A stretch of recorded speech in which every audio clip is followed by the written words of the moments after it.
ఆచితూచి వేచి చూసి మొత్తానికి కన్న తండ్రిగా కన్న కూతురిపై మరి కేసీఆర్ తీసుకున్న నిర్ణయాన్ని ఇప్పుడు బీఆర్ఎస్ పార్టీ మొత్తం స్వాగతిస్తోంది. ఇదే అంశంలో ఈరోజు బిగ్ డిబేట్. ఇక డిబేట్లో మనతో స్టూడియోలో పాల్గొంటున్నారు శ్రీకాంత్ గౌడ్ గారు. సో మొత్తానికి ఆయన తెలంగాణ జాగృతి నాయకులు. అలాగే డాక్టర్ వంశా తిలక్ స్టూడియోలో ఉన్నారు. సో ఆయన కూడా BJP cantonment contested MLA candidate. ఇక జూమ్లో మనతో పాల్గొంటున్నారు బీఆర్ఎస్ పార్టీ నుంచి రామ్మూర్తి గారు, అలాగే కాంగ్రెస్ పార్టీ నుంచి డాక్టర్ శివకుమార్ లాల్, తర్వాత మరి ఇక పొలిటికల్ అనలిస్ట్ డాక్టర్ తాటికాయల జయరాం గారు కూడా జూమ్లో ఉన్నారు. సో ముగ్గురు జూమ్లో ఉన్నారు, ఇద్దరు స్టూడియోలో ఉన్నారు. ఇక ముందు చర్చ ప్రారంభించే ముందు శ్రీకాంత్ గౌడ్ గారితో మొదలు పెడదాం. శ్రీకాంత్ గౌడ్ గారు, ఎలా చూస్తారన్నా మొత్తానికి కవితక్క ఇంకా కన్న తండ్రితో అన్నతో ఉన్న రాఖీ కట్టలేదు, ఇప్పుడు పార్టీ నుంచి సస్పెన్షన్ అయింది.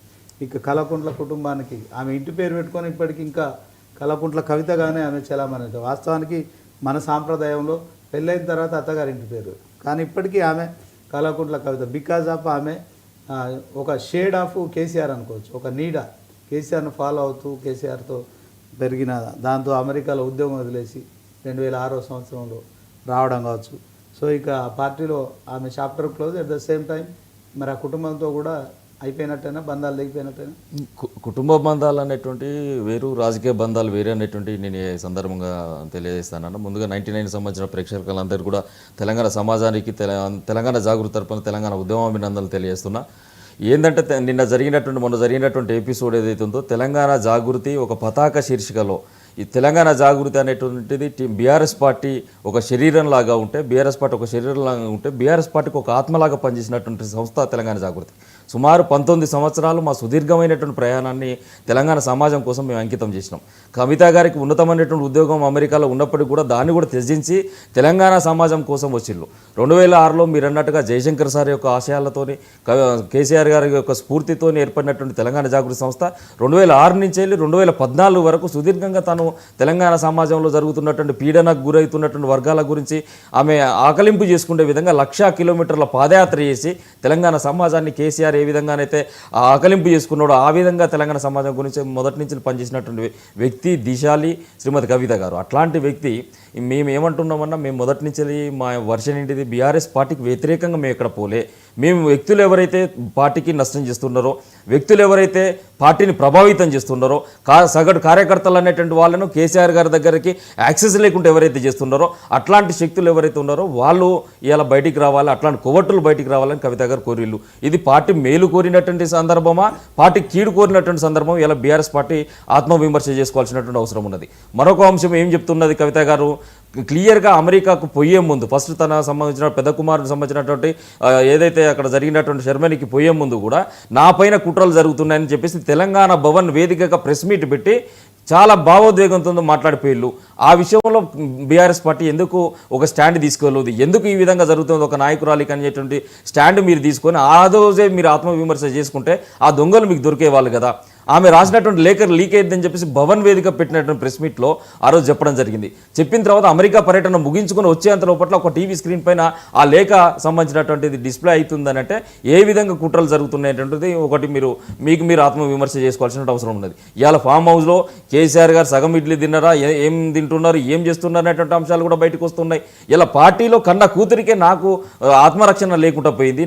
నేను ఇచ్చేటువంటి కాన్ఫిడెన్షియల్ రిపోర్ట్ ఏదైతుందో దానికి ఈరోజు ఒక అది లేకుండా పోయింది అనేటువంటి బాధ కవిత గారు వ్యక్తపరిచారు. తర్వాత నిన్న మొన్న తన చిన్న కుమారుడికి సంబంధించినటువంటి ఉన్నత విద్యాభ్యాసం కోసం అమెరికాకు పోయినటువంటి కవిత గారు ఆ విషయంలో కూడా పోయిన సందర్భంలో వచ్చే టైం కల్లా దొంగదారిలో తెలంగాణ బొగ్గు కార్మిక సంఘం టీబీజీ కేసుకు గౌరవాధ్యక్షురాలుగా ఉన్నటువంటి కవిత గారిని కార్మిక చట్టాలను ఉల్లంఘించి, నేనేమంటున్నా, ఎప్పుడు కూడా ఎవరు పదవుల్లో శాశ్వతం కాదు, ఒకరి పదవులోకి ఒకరు వస్తారు, నేను కాదనట్లేదు, కానీ దొంగదారులు చేయాల్సినటువంటి అవసరం ఉంది.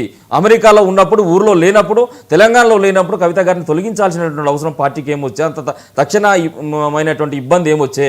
ఇలా కార్మిక చట్టాలను తుంగలు దొక్కిళ్ళు, కనీసం జనరల్ బాడీ మీటింగ్ నిర్వహించిల్లా, జనరల్ బాడీ మీటింగ్ కూడా నిర్వహించకుండా కవిత గారిని తొలగించడం అనేటువంటిది మీరు పొమ్మన్న లేక పొగబెట్టిళ్ళు. ఇలా కవిత గారు ఉంటే కవిత గారు ఉంటే మీ యొక్క ఆటలు సాగట్లేవు, కేసీఆర్ గారిని కాపాడుకోవడం కోసం ఇవాళ ఉంది. నేను అడుగుతున్నాను ఈ సందర్భంగా బీఆర్ఎస్ పార్టీ శ్రేణులను కానీ బీఆర్ఎస్ పార్టీ ప్యానల్లో ఉన్నటువంటి మిత్రులు రామూర్తి గారు కూడా ఉన్నారు. నిన్న చాలాసేపు మనం వేరే ఒక ఛానల్లో కలిసినాం రామూర్తి అన్న. నేను ఈ సందర్భం నేను అడుగుతున్నాం, మీరు గనక చిత్తశుద్ధి ఉన్నటువంటి నాయకత్వం మీ బీఆర్ఎస్ పార్టీలో ఉంటే PC Ghosh commission one man commission, ఈ one man commission PC Ghosh commission వేసినప్పుడు కాళేశ్వరం పైన వేసినటువంటి ఈ కమిషన్ నివేదిక 650 పేజీల నివేదిక ఇస్తే ఈరోజు కేసీఆర్ గారు కలలు కన్నటువంటి ప్రాజెక్టు ఈ యొక్క కాళేశ్వరం ప్రాజెక్టు. తమ్మిడేటి దగ్గర నీటి నిల్వలు అనేటువంటి లేవు. ఒకవేళ నీటి నిల్వలు అక్కడ 160 టీఎంసీలు వచ్చినా కానీ అది మహారాష్ట్రలో కొంత వాటా పోతుందని చెప్పేసి గ్రహించినటువంటి కేసీఆర్ గారు దాన్ని వ్యాప్కోస్ నివేదిక ద్వారా, ఏరియల్ సర్వేల ద్వారా, ఏదైతే సిడబ్ల్యూసీ సంబంధించిన నివేదికల ద్వారా తీసుకొచ్చి మేడిగడ్డకు షిఫ్ట్ చేసిన తర్వాత దానికి కావాల్సినటువంటి వనరులు సమకూర్చిండు.